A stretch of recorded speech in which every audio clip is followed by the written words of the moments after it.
The godfather of the West Coast, now you know.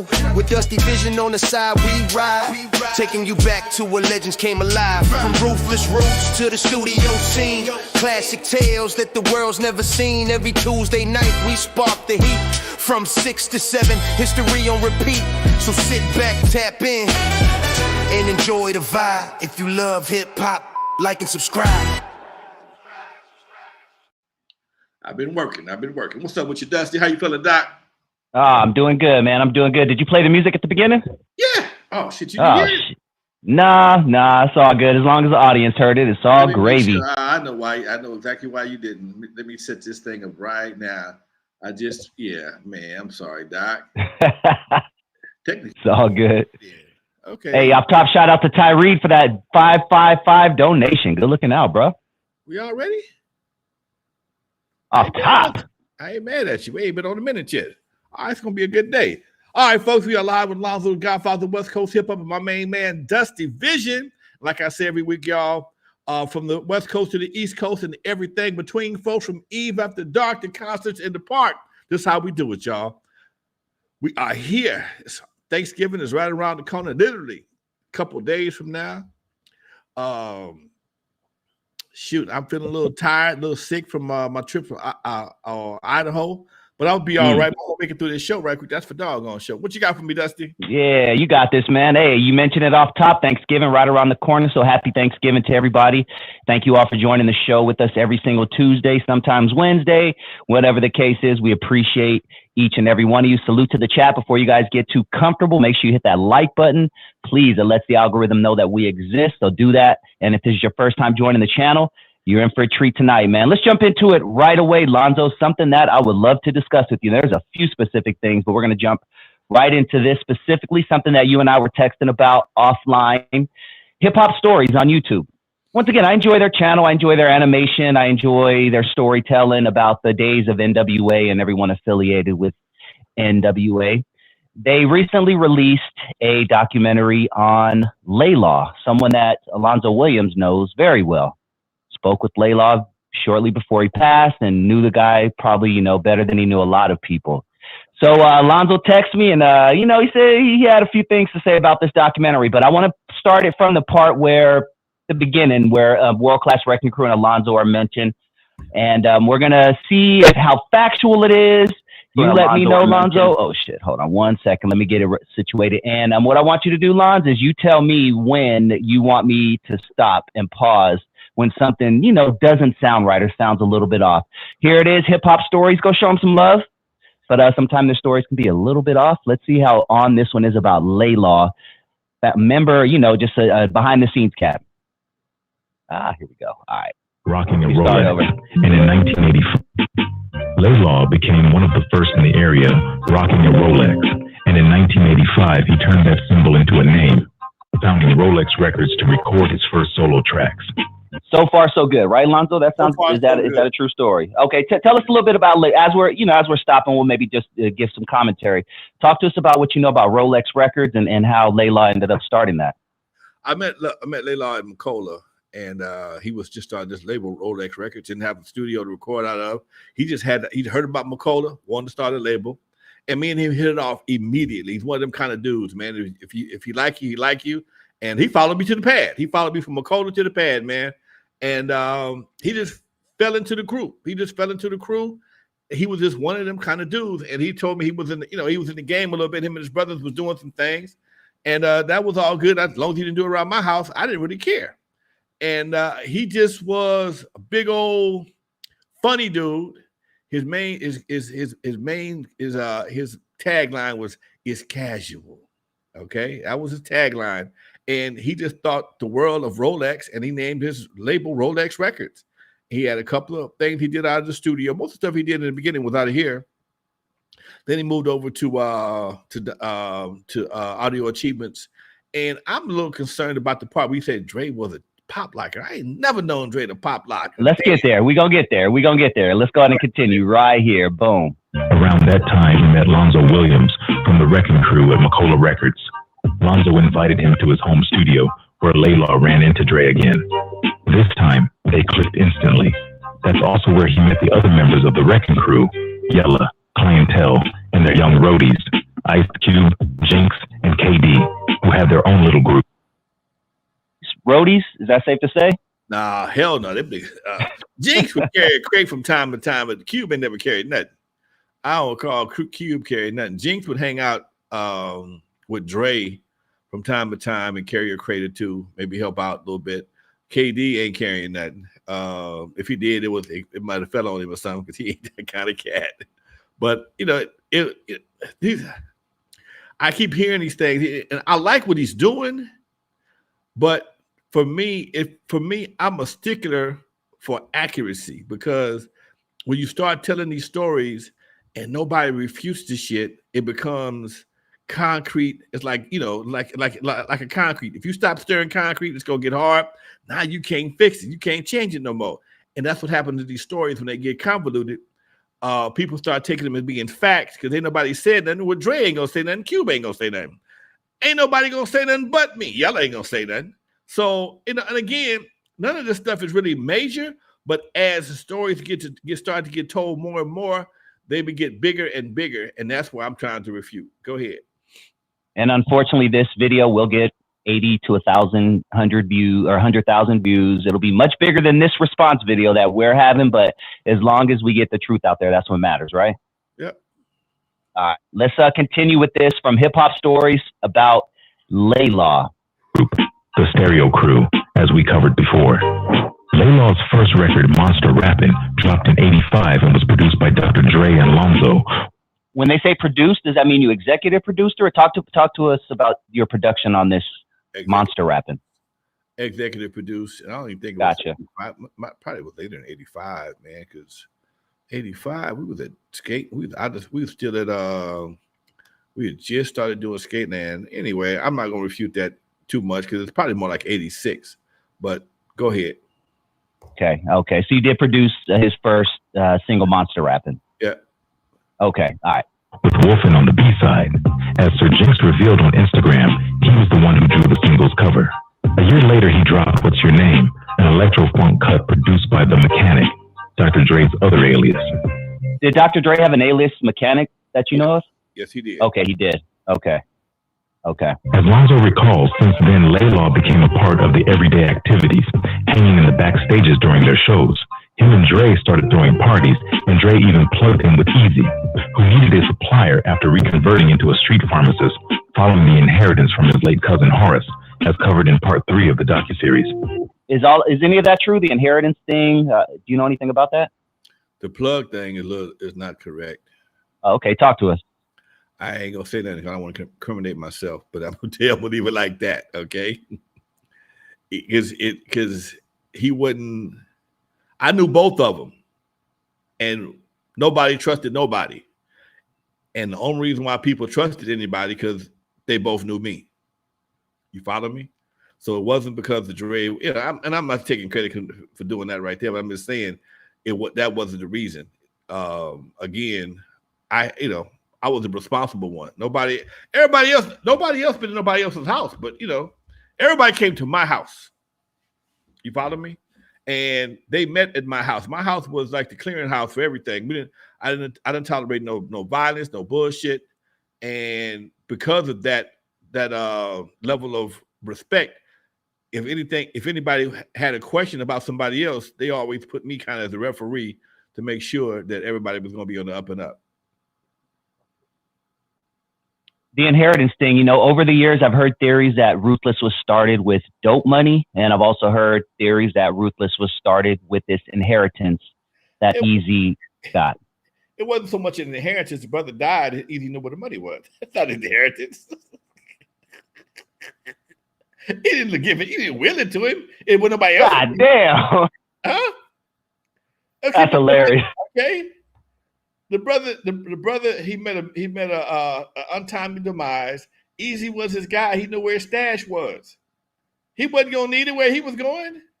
Oh man. Inheritance.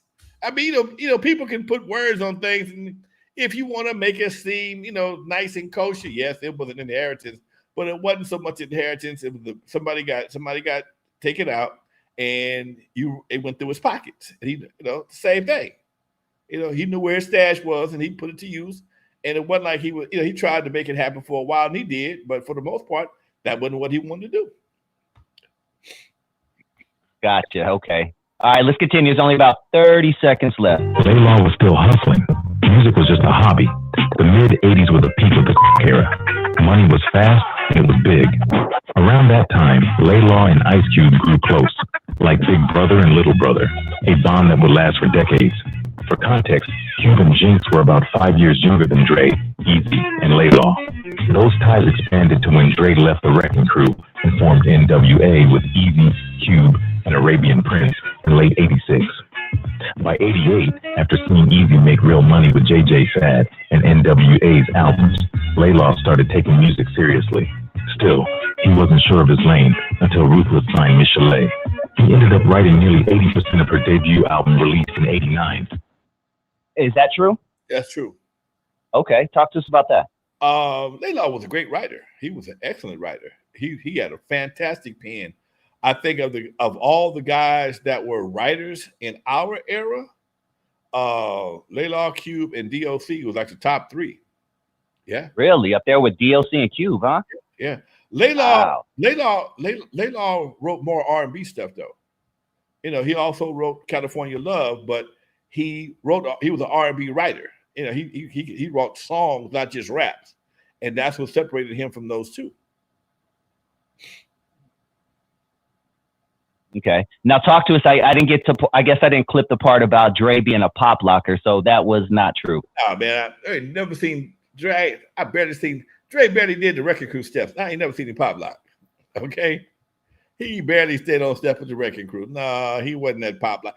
And people always assume because you may be around hip hop early that you were a pop locker. Man, it called me a pop locker. And nothing wrong with pop locking. Nothing wrong. But I never was. I was always the one making things happen. I was not a pop locker.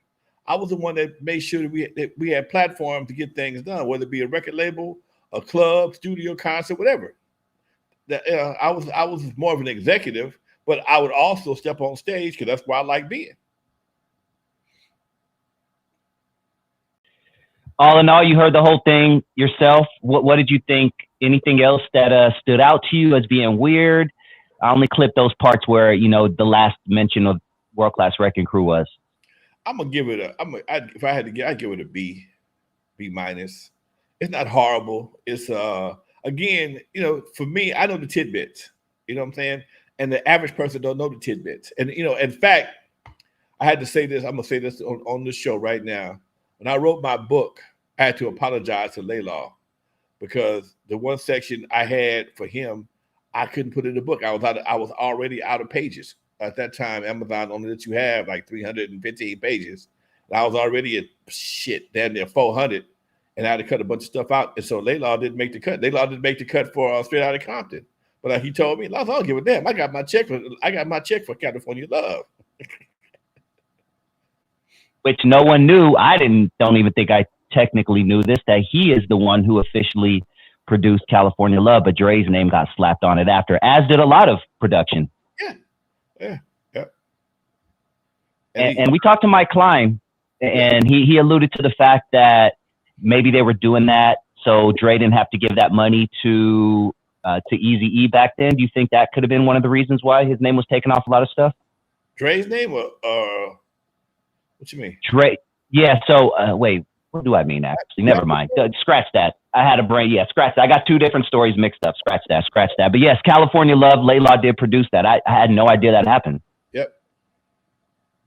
He was an excellent producer. He was an excellent writer. In fact, one day I was riding down the street, never forget as long as I live. Laylaw was a big fan of Morris Day, just like I was. And I still am. And Morris had wrote a song that was Laylaw had wrote a song that was very similar to one of Morris Day's songs on this Color of Success album. Okay. And it was called Character. And we both liked the songs in my playlist right now. And I heard Character going down the street and I thought it was Laylaw's song. Because it was so much alike. Just a little tidbit, that's all. Shout out to Laylaw, rest in peace, and thank you for your contribution to hip hop. Speaking of contributions and resting in peace, Lonzo, this week we lost a couple of people that I would love to hear your thoughts on. I saw you posted a picture with Gary Jellybean Johnson, who was part of Prince's band and one of the lead architects for the Minneapolis sound. What can you tell us about him? I met Jellybean this year in June. One of the companies I work with, they did a concert with Morris Day, and everybody else left except for Jellybean. And we had a little after party in the one of the ballrooms, and Jellybean came over and kicked it with us in the ballroom. He's a tall dude. I didn't know he was that tall till I stood next to him, and he was super cool. And hey man, we get a shot. Hey man, no problem. And we didn't have a chance to really talk, but just sometimes you get a good vibe from people, man. And he was one of them dudes I got a good vibe from. What can you tell us about how different Prince's sound was, and mainly because a lot of the musicians that he worked with? What can you tell us about the Minneapolis sound?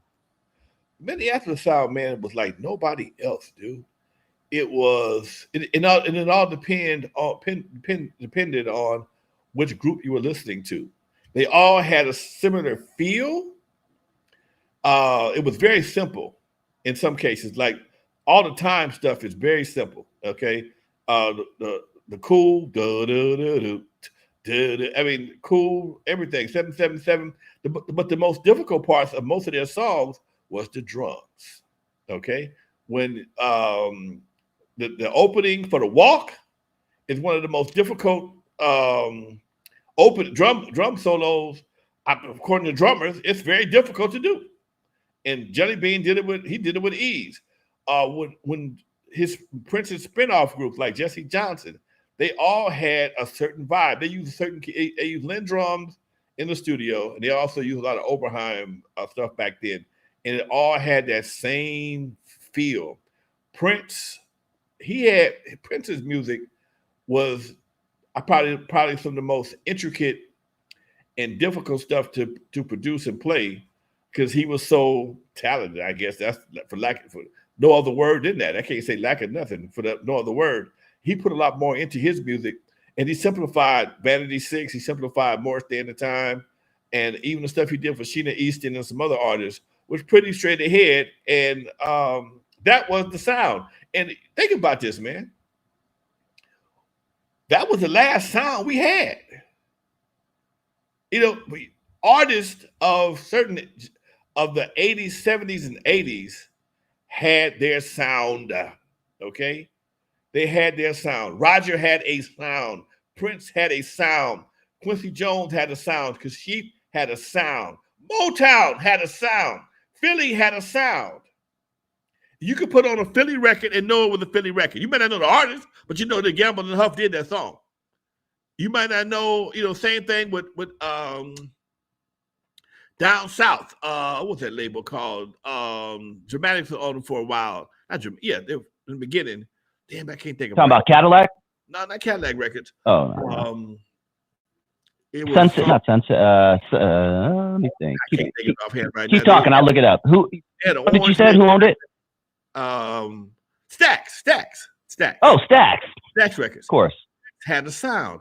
Isaac Hayes had a sound. Barry White had a sound. These artists specialize in utilizing certain instruments to have a branding sound. That's the word I'm looking for, a branding sound. They all had a branding sound. You don't hear nobody even attempting to do the same things that they did back in the 80s and early 90s. It's not going to happen. You had to be a true musician. Some of Michael's bass lines were very difficult to play. Roger and Zapp used electronics. They blended electronics with the vocoder with guitar riffs, the whole 9 yards. Dance move. They still dance their ass off right to this day. Barry White used cellos and oboes and all kind of other orchestra instruments to create his sound. Isaac Hayes had his own sound, had some of the instruments that Barry White had, but not all. But he used them in a different way. So, but again, you had a branding signature sound that gave everybody it was like having a team. Right now, there's no team. Even Dre got a sound. Quick has a sound. Oh, you're right. Snoop. I mean, it falls into hip hop also. I'm thinking as you're talking, this also goes with hip hop. We haven't had an official sound in a long time because everybody just copies everybody now in hip hop. Everybody just copies everybody else, and it has no branding to it. It's just, all right, I'm the guy for the next 2 weeks. I'm going to get my 2 weeks of fame. You ain't get fit. You get more than 15 minutes these days, but that's a fleeting 15 minutes. That's it. You got to show your ass for that 15 minutes or you will get forgotten tomorrow. Mama, okay? Talk about your mama. Yeah. Bad. You might get some notoriety. Go ahead, Doc.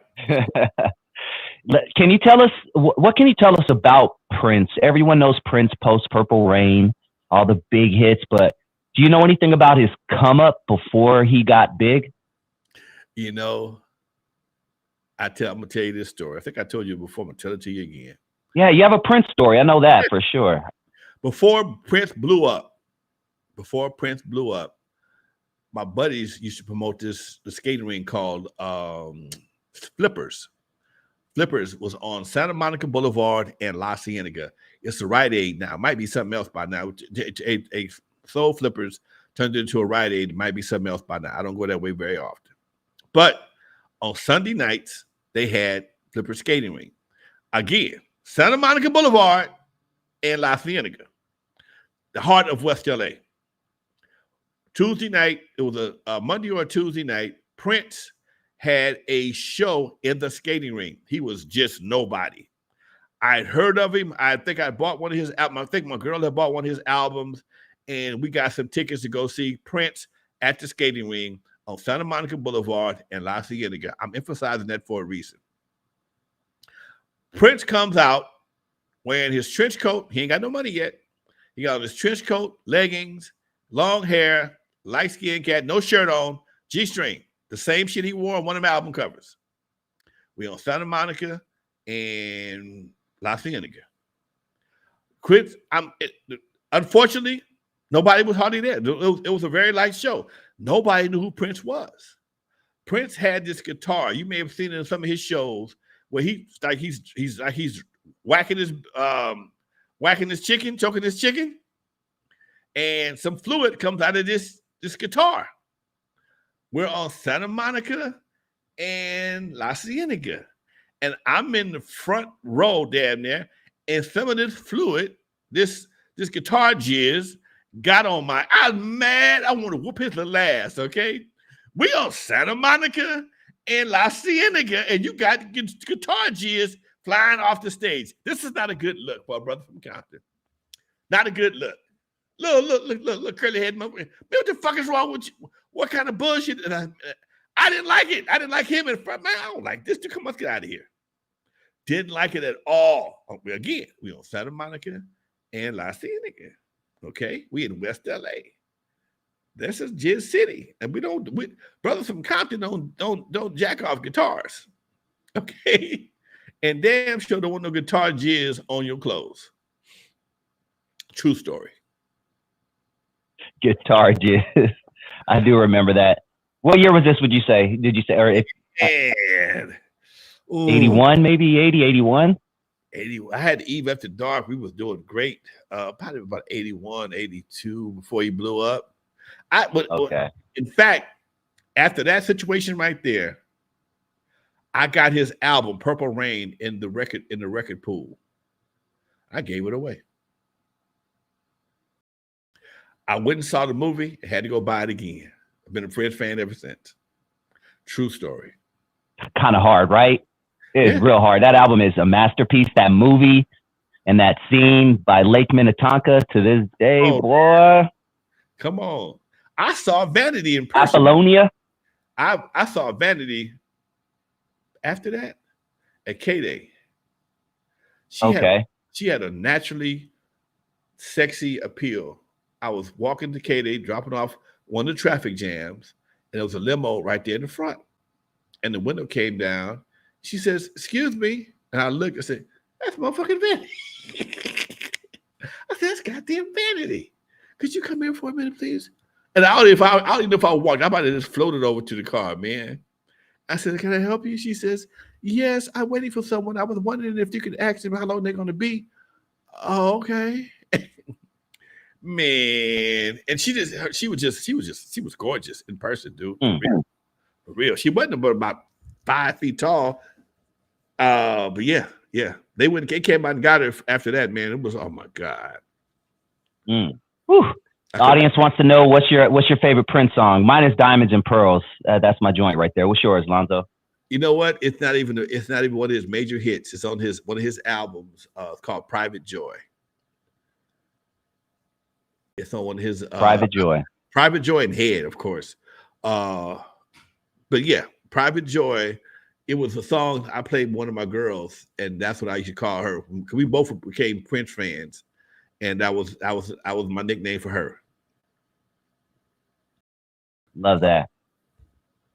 You know what? We're getting close to the halfway mark, so let me take this time to ask you guys to hit that like button if you have not already. And if you have any questions for the Godfather of West Coast Hip Hop, post them in the chat. I'll copy and paste them, and we'll get to them second half of the show. Once again, thank you so much to Tyree for that early donation earlier, $5.55. We really appreciate it. And if you're feeling a little generous, there's a $sign right there at the bottom of the chat.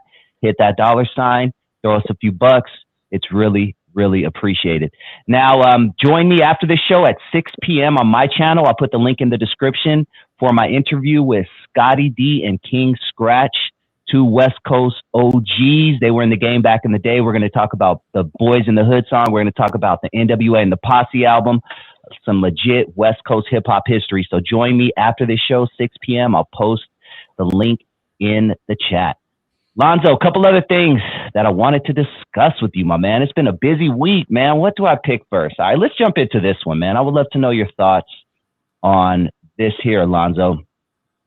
So Mike Epps has got into a little trouble. I'm sure you've heard Mike Epps has gone viral this week. He had, for two things, I didn't even realize it was two things until today.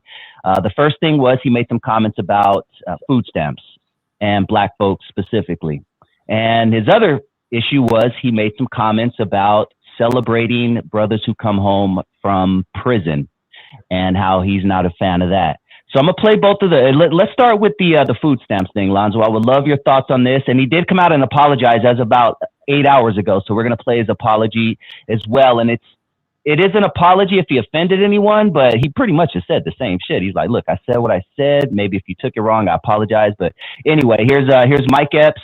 And Mike Epps, this is what got him into the hot seat about food stamps this week. This is not for us. So don't take this as personal about the food stamps and all that. I'm actually glad they cutting some of these niggas off food stamps because some of us need to not be on food stamps because it's a trickle-down effect. You get the food stamps, then you go buy the food that gives you cancer. Then you eat the food that gives you cancer. Then you're sad. You walk around here upset. Your diet's fucked up. Now I'm going to tell you some honest guy too. Your diet then sent a lot of niggas to prison. So that's the first clip, Lonzo. I know you've heard the clip. I'm pretty sure you've heard the clip. Talk to me about your thoughts on Mike Epps and those comments. You know what? I think he was being very, I'm gonna say responsible because when most of the foods you can buy with food stamps are in a lot of cases not the healthiest of stuff, man. It's not the healthiest of food. I mean, some burger stands take it. I know a lot of your small stores take it. When a lot of the small stores get their food from the bigger stores right before it expires.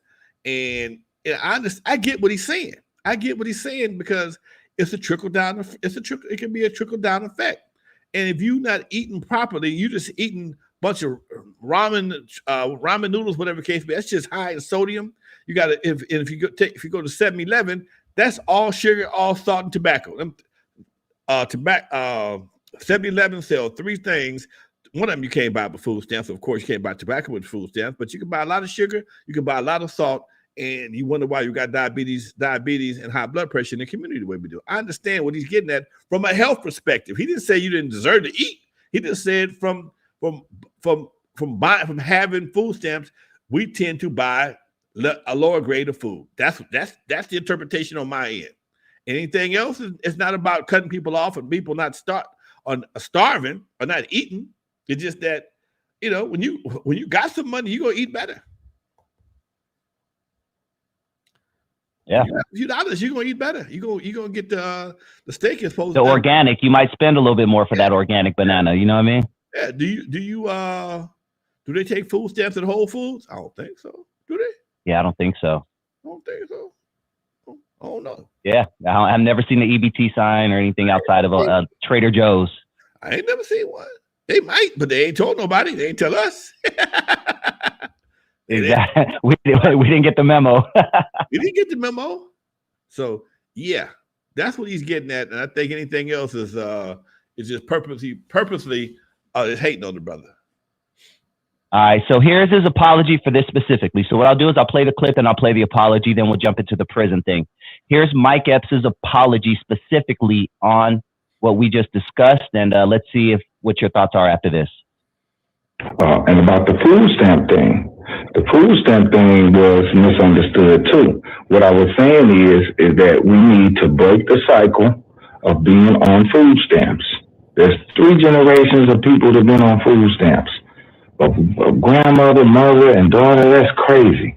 We gotta do better. We can't think that we need assistance. I know there's some people out there that need assistance. That's well, fine and understood, but there's people out there taking advantage of the system that's not good. So just want to apologize if I offended anybody. You know I love y'all, man, and keep on doing the right thing. So now hearing that, Lonzo, what are your thoughts on what he really meant? He said he was trying to, he's tired. He wants to break the generational curse. I get it, man. Here's a dude that was going to jail, snorting cocaine, doing movies, doing all kind of dumb shit, man. And when you stop doing certain things, you see things from a different perspective. And that's all he's saying, man. That's all he's saying. He wants better for us. Is it a problem for us to want people to want you to do better? Is that a problem? Is that really a problem for somebody who wants you to do better? Come on, man. Can't be. No. Can't be. At this age, I don't see a problem with that whatsoever. Maybe be. In my 20s when I didn't understand the world, Right. Maybe yes. Right. When you in your 40s, 50s, 60s, whatever the case may be, and you want to see your kids do better, and you put your foot down, not out of haterade. Hey, man, you can't keep doing what you're doing because one day you might not be able to do it this way. You got to prepare yourself to do better. And that's all he's saying, man. You can't depend on these people. How you going to depend on folks? They just show you don't give a fuck. And they just showed you, hey, I cut this shit on like a light switch. Now what you going to do? Now what you going to do? The food switch has been turned off. How you going to eat? Talk to me. They're already, we already eating genetically modified organisms and pesticides. When you're paying for that as it is, now you can't even get that. You can't get a dose of pesticide poison. Come on, man. When your baby hungry, your baby crying. If your baby is crying and hungry, what won't you do to stop that hunger pain? Do you want somebody to have that responsibility to take care of your kids? You really want to do that? Depend on somebody else for everything? Come on, man. Self-sufficiency has always been best. Very hard to break that cycle once you get into it. It's a trap. It's a trap. It's like having a booger on your finger. God damn. There it is over there. There it is over here. And you look down on your shirt, the shit's on your shirt. How the fuck did it get down there? Booger on my finger. I got that mother. Hey, you know, it's a booger on your finger. Go ahead.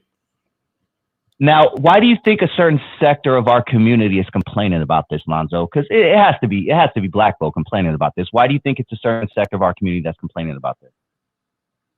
Some folks are afraid of change.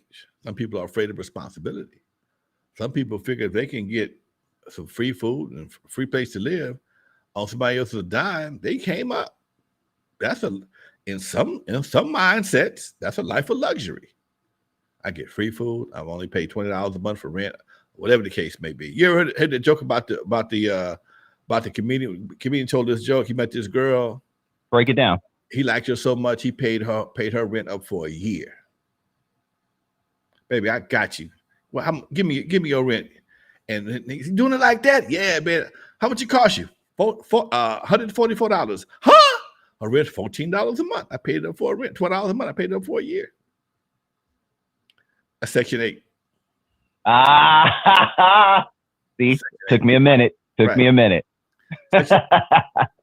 Okay. So if the government decided they want to cut back Section 8, and I got a lot of partners who own property that they'll get screwed as well.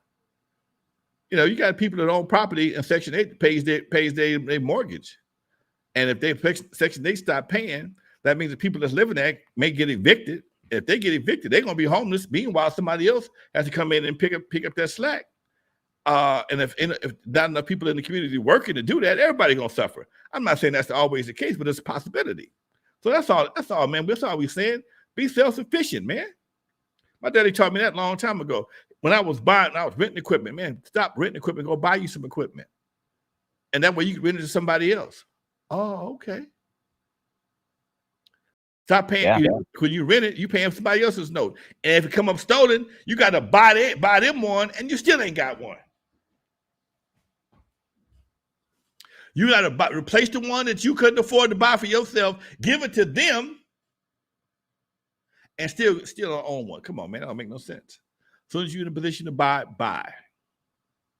Yeah, facts, man. And I got to give a shout out to my mother because we were poor as fuck growing up. She could have easily jumped into the system, but I watched her get up every single day, early in the morning, get ready for work, not getting home till 6, 7 o'clock at night sometime, just working hard, barely being able to put any food on the table. But she never, ever, ever jumped into the system. And that's just something. And once again, if you need it, do your thing. I understand there are people who need it, but I respect people who prefer to get their money first. The system is like that. It's like that donut in your trunk. It's just something to get you from point A to point B. It's not for you to go cross country on. It's like that little donut. Exactly. Thank you. The little wheel on your tire. It's supposed to get you to the tire shop. You can buy you another tire and keep it around in case you need it again. But for the most part, you need to have 4-wheel tires on your car. That's all. Yeah. Well, some game right there. Did you have something else? When I was coming up, I'm gonna say this.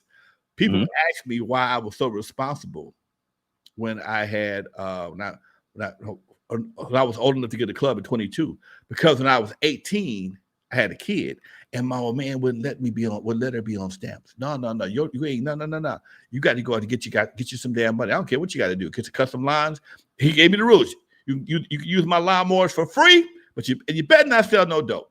All right, I got two choices. I'm either gonna cut grass and cut lawns and trim trees like he was doing when he had a full-time job. When he wasn't doing his using his lawnmowers, I was using his lawnmowers or his truck to go hustle to make money. I know I just hustled like a man. I'll wear your ass out on some recycling back in the day. Shit, that was my hustle. I would do recycling with my dad. So yes, and I didn't have to go to that, man. We didn't have to do that. So yeah, but it taught me a sense of responsibility. That's all I was. That was my point. Much respect. Let's get back to Mike Epps now. Second thing he got a little slack for this past week was for some comments he made on prison and us celebrating relatives and friends who come home from prison. So I'll play the clip first. We'll talk about it. Then we'll play his apology for that. Those are the wrong journeys to celebrate, young man. There's no reward for coming home after 30 years. You don't get no fucking care package. You're a failure. Get your ass out here and help these kids. Pay that back forward. You see what I'm saying? That's the reward. I got niggas all the time come straight home. If I don't do what they want me to do for them, I'm a sellout. I'm a suck ass. Right. I done did the whole bit with them. I done been to Walmart 100 times, Jay paying and meeting guards, doing all kinds of shit I ain't supposed to be doing, fucking with you. But as soon as you say no one time, they done forgot about the other 99 times you said yes. Yes, that's so. People are hating. Talk to me, man. Talk to me. I ain't mad at it. You know what? I've always been confused because, man, I've done parties owning venues. I've done a lot of strange parties. I've done birthday parties for dead people. I'm trying to understand how you have a birthday party for a dead person. You could, come on, man. I don't ever want to be forgotten. You don't forget nobody. Have a full-blown party. A full-blown party. Okay? I'm like, huh? I said, what time the birthday boy get there? Oh, he died 5 years ago. Huh? And, you know, and it's the same thing with coming home jail parties. And I understand, hey, man, you know, sometimes cats get caught up. Sometimes cats get caught up. But sometimes the party is just a stop before he go back to jail. You know that he ain't reformed. He going back in 3 weeks, 3 months at the most. And like I said before, man, if somebody get caught up wrongfully or he went to jail for a good reason. I know that may sound crazy, but somebody with one of my kids, grandkids, y'all might even give me a farewell party. That's a good reason to come back home to a party. But you're out there doing dumb shit. But again, it all depends on how or who went to jail too. If he was a baldy when he went to jail, his people gonna look out for him. That's rightfully so. But it just seems like it's just celebrating the wrong thing. It just seems I'm giving parties for people who was going to jail. They were going to jail, so they gave him a big going away party. Where's he going? The war? No, he's going to jail. Huh? It is what it is, Doc. I tell you one that's really got me confused on one end, but I understand it on the other. Champagne parties. Champagne parties. Is that where you just shake champagne and just waste a bunch of champagne? That's the one before you go to the prom. That's we don't want to do it like this, bruh. Oh, I got you. In the front yard with the whole dress up with the backdrop and all that. Gotcha. Look. I didn't know they were called champagne parties. Can't nobody throw a champagne party like a single black mama. I don't know where these people find the money from, but man, dude, I done gave some parties that would rival the Met Gala. Okay, some champagne parties that would rival the Met Gala. And I was talking to a guy one time, and the guy he was a relative to the girl that was giving the party. And he said, man, you know what? I just realized something. I said, what's that, man? He said, this probably gonna be that child's biggest event her whole life. I don't see her getting married to nobody. He said, this is probably gonna be the biggest event she has in her whole life. And I thought about that, man. And after he said that, I started thinking about some of the other mindsets. You know, this might be it for him or her. They probably ain't gonna go to college. Ain't no college party. Probably ain't gonna be no big wedding. This champagne party with the Rolls Royce and the Barbie doll and all the other stuff. And you know, I ain't gonna talk about people's children, but you know, Precious, it's real hard for Precious. You said Precious. You cold, dog. You cold. I don't see nobody jumping on the ring on Precious no time soon. But hey, you never know. Anyway, but I'm just saying, man, we shouldn't celebrate some strange and spend a lot of money for it. I mean, the candy bar, the candy bar, the food, candy bar. I mean, not the candy bars, the candy bar, a table full of various types of candy, the cupcake bar with cupcakes of various flavors. It may cost you $5-6 a piece. You got 3-4 dozen of them. One lady told me, I spent $10,000 for this party. Did you really? I didn't charge enough money. So yeah, Rolls Royce out front. Mr. Prom. That's it. That's it. You know what? This is the one that kills me. No pun intended, as I'm about to say this, but I see this on Instagram all the time. I've seen it with my own eyes with people I know who are close in my life. But the souped up casket, Lonzo, the expensive ass casket with the airbrushing and the Yves Saint Laurent and the Mercedes Benz signs. I'm like, what are we doing? Hey. And there's literally businesses that cater to casket wrapping, Lonzo. You know, I went to I went to my son-in-law funeral. His casket was wrapped. You know, and but that was it. If you know that dude, that was the way he would have wanted to go out. I understand. When I first saw it, I thought it was crazy. When I first saw it was a big old sign on Crenshaw. We wrap caskets. Oh, no shit. Wow. Yeah. Damn. They put it right in the right place too. Ain't that crazy, man? They know who they're targeting. You ain't gonna see that in Irvine. Nah. We do things different, Doc. And again, you know, how you want to spend your money, that's your money. And I can't say that. It just I don't know. It's interesting. Yeah. All right, let's get to Mike Epps' apology for the prison comment that he made, and let's see what our thoughts are after that. I think you guys might have misunderstood what I was saying. I might have said it the wrong way, but what I was trying to say is we don't want to send kids mixed messages about coming home from prison, being celebrated, you know, feeling like you got to go to prison and do 30, 40 years to be celebrated. I think you guys misunderstood that, you know, misunderstood what I said. Wasn't saying that it was wrong to be celebrated, but we don't want to send a message to the kids saying prison is great, that you want to go home, go do 30 years and come home. You know, I don't think that's cool. So I'm sorry if anybody took it the wrong way and got offended. I love my brothers. I've been incarcerated myself. I understand what that is, but I might have said it the wrong way, but I mean well. And I love you, brothers. Talk to me, Lonzo. You know,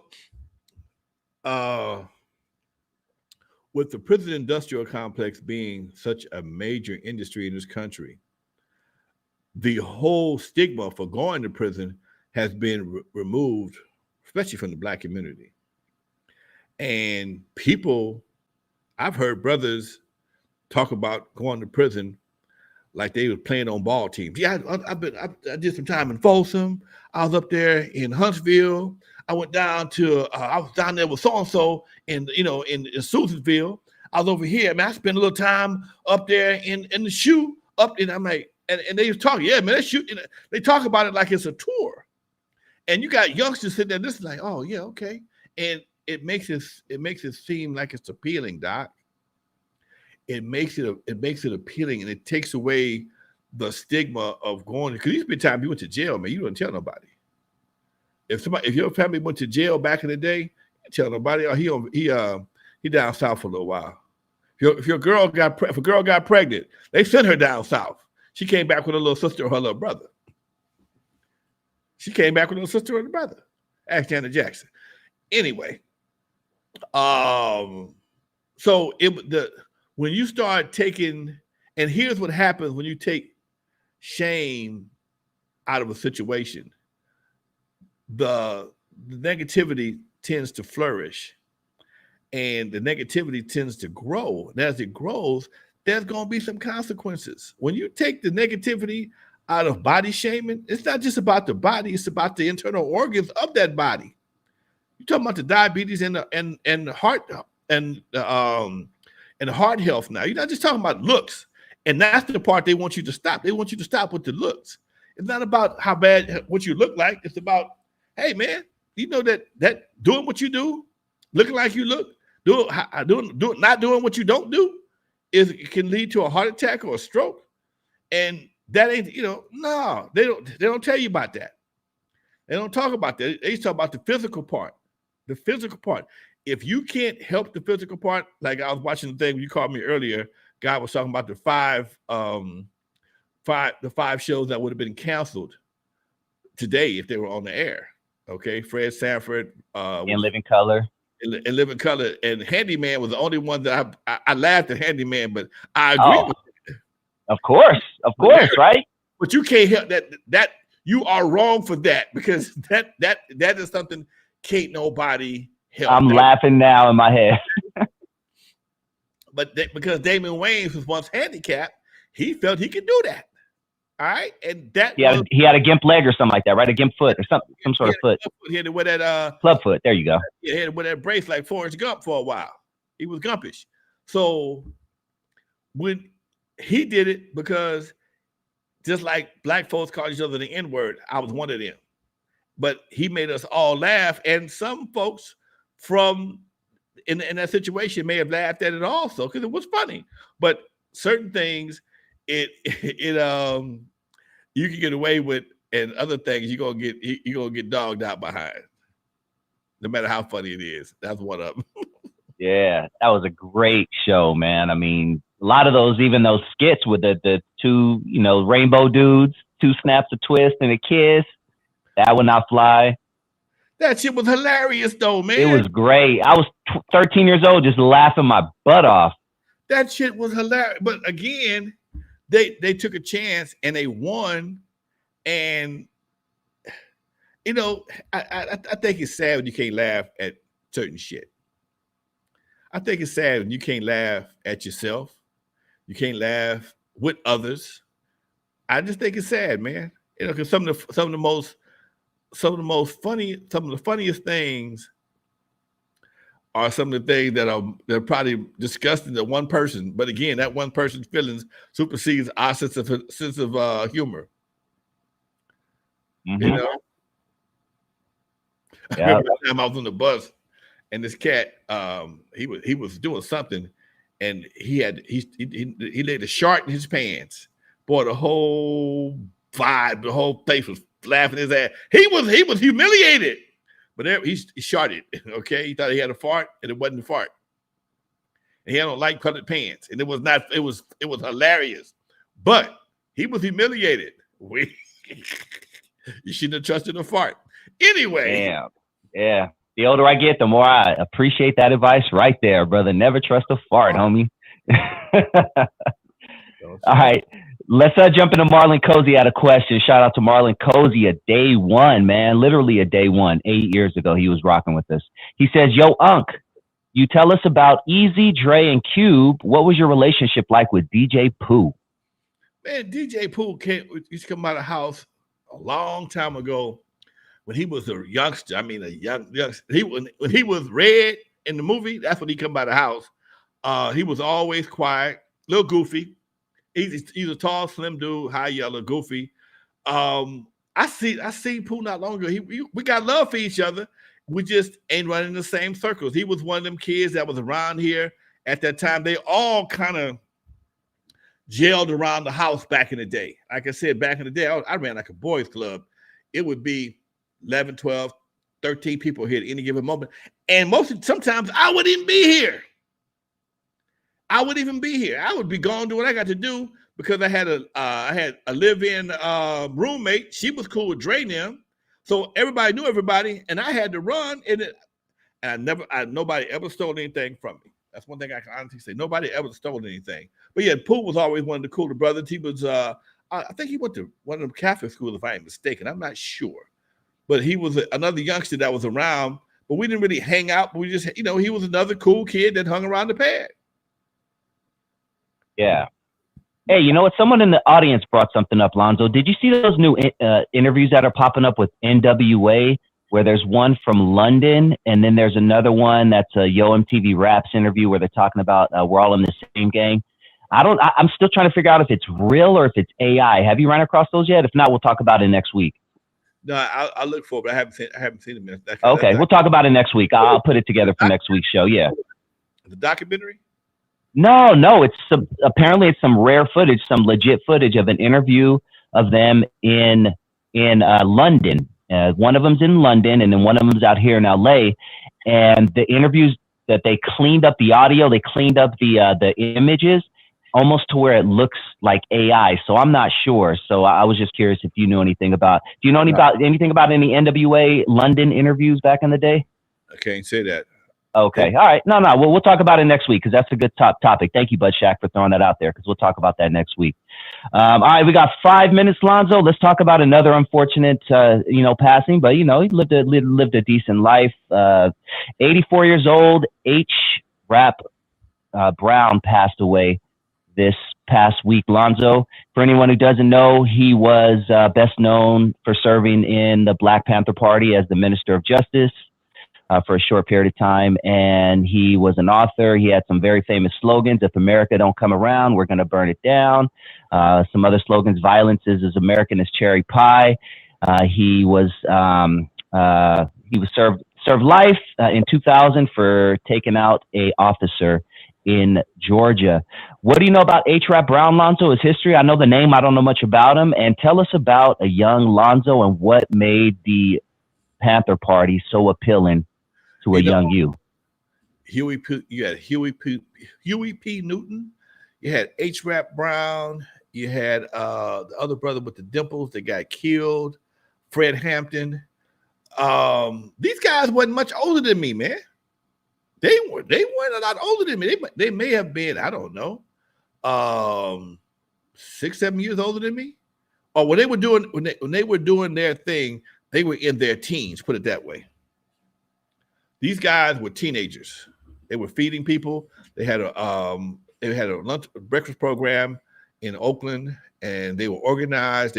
Most of them were in college. And again, when you are, I don't know, 12, 10, 11, 12, and you see some kids 19 doing stuff, whether smoking cigarettes or wearing black leather jackets with braids on your head, it could be appealing to you. And you heard about them on the news, and it was like anything else, man. When you have your eyes and ears are the portals to your influence. And whether it's the Black Panthers, whether it's gangster rap or whole rap, it's infectious. And you are very impressionable at those ages. And I was impressionable, dude. To see these guys with the black leather jackets, the big old naturals, they was marching. And some of them lived on my street. Not in the main ones, but they would march down my street. They had a group of folks from my neighborhood were part of the Black Panthers. And that was the coolest thing to do at that time in the 60s and early 70s, was for young black folks to be a Panther. And that was the attraction to it, dude. Just like some folks think it's cool to go be a gangbanger. Some people think it's cool to go to the prison. It was the same effect on a young Lonzo. But young Lonzo had a mama and a dad that would have kicked off in his ass if he'd have grabbed a black desert, anything and put on his head. Don't mean I still didn't support it. I just knew I couldn't join and tell nobody. They was with the Black Panthers, man. It was going down with them folks, dude. I remember when they that was the Black Panther. That was Sin Q when they had the big shootout in the 70s on 50 something and they had a sporting goods store there with Patty Hearst Patty Hearst. She had got supposedly kidnapped and had what you call that, Stockholm syndrome. She started started sliding with her captors, and they shot the hell out of that damn sporting goods store though. 154 for something in L.A. and it was a police against them, and them dudes talking about don't give a F. Shit, they didn't give a F. They had none to give. Okay, police, they jump on the police like was nobody's business. The cops were scared of them. That's real. Yeah, that Patty Hearst story is crazy. That's real talk. Man. It don't get no yeah. Well, that hour passed by, Lonzo. Before we go, I want to wish everyone a happy Thanksgiving. You as well, Lonzo. We are very thankful for you all joining us every single week, telling a friend. We really appreciate this. I know I love this. I can do this for another 8 years. Hopefully, Lonzo feels the same way.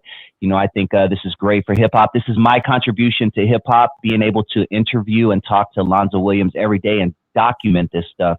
So it's solidified in history. When him and I are no longer here, the truth will be out. So I'm just very thankful. Pleasure to be on this show, Lonzo. I love you, man. I love the chat. And I appreciate all of you. And before that, please join me on my channel. As soon as this is over, Scotty D and King Scratch will be joining me. We'll be talking about Boys in the Hood. We'll be talking about N.W.A. and the Posse album. It's going to go down right now as soon as this show's over. So join me. Any last words, Lonzo? You know what, man? I'm going to say something before I roll up out of here. But for the first time in my life, brothers tell brothers they love them. Okay? As my son would say, no homo. It just love you, man. Pause. Yeah. Love you, man. We got to say it as we get older. You know, and I hear more and more. And if more brothers said, I love you, man, as opposed to fuck you, man, we'd be a lot better off. All right? Facts. That's where I'm at. That's where I'm at. There it is, brother. You got that outro for us, Lonzo?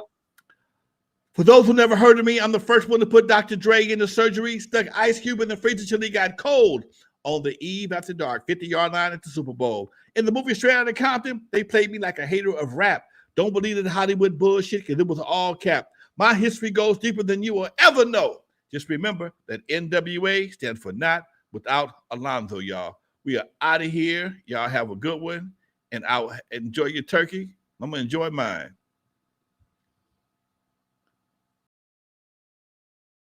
Welcome to N.W.A. story with Lonzo, the godfather of the West Coast. Now you know, with Dusty Vision on the side, we ride, taking you back to where legends came alive. From ruthless roots to the studio scene, classic tales that the world's never seen. Every Tuesday night we spark the heat, from 6 to 7, history on repeat.